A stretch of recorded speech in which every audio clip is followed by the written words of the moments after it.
여러분, 혹시 1등보다 더 서러운 2등의 눈물이라는 말 들어보셨나요?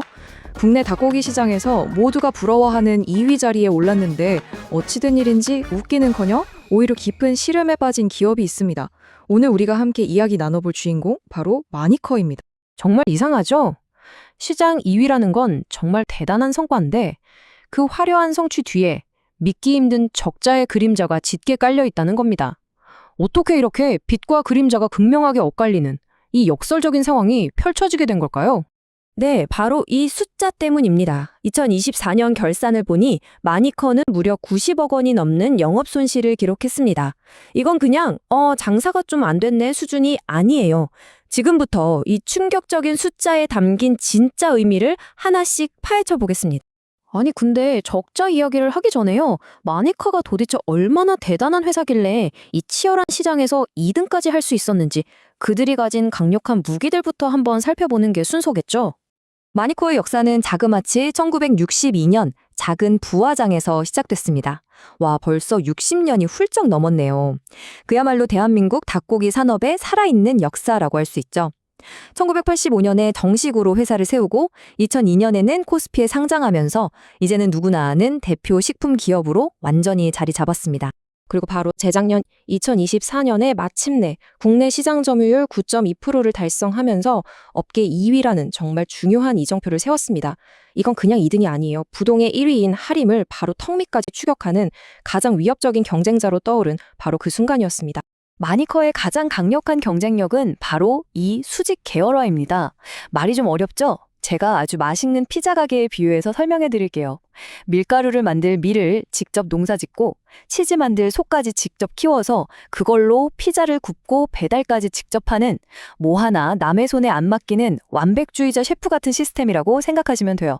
그러니까 마니커는 좋은 품종의 닭을 들여와서 직접 알을 낳게 하고 그 알을 부화시켜서 건강하게 키운 뒤에 아주 위생적으로 가공해서 우리 식탁까지 배송하는 이 모든 과정을 전부 직접 통제한다는 거죠.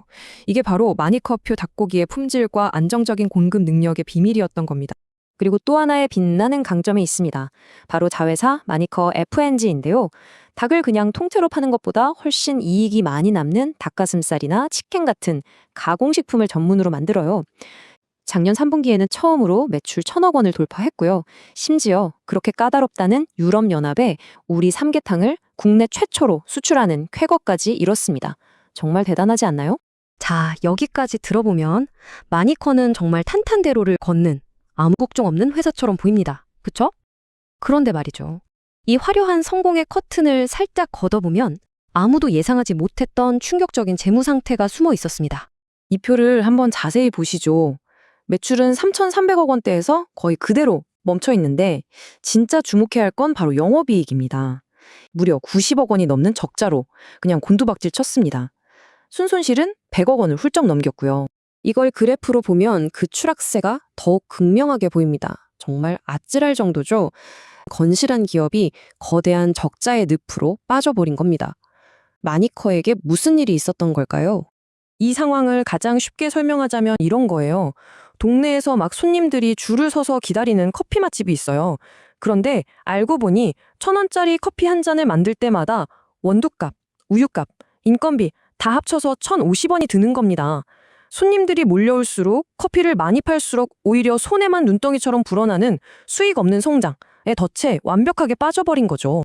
그렇다면 시장 2위라는 이 강력한 플레이어가 어째서 이런 말도 안 되는 수익 없는 성장의 덫에 빠지게 된 건지 지금부터 그 근본적인 원인을 한번 깊게 파고 들어보겠습니다.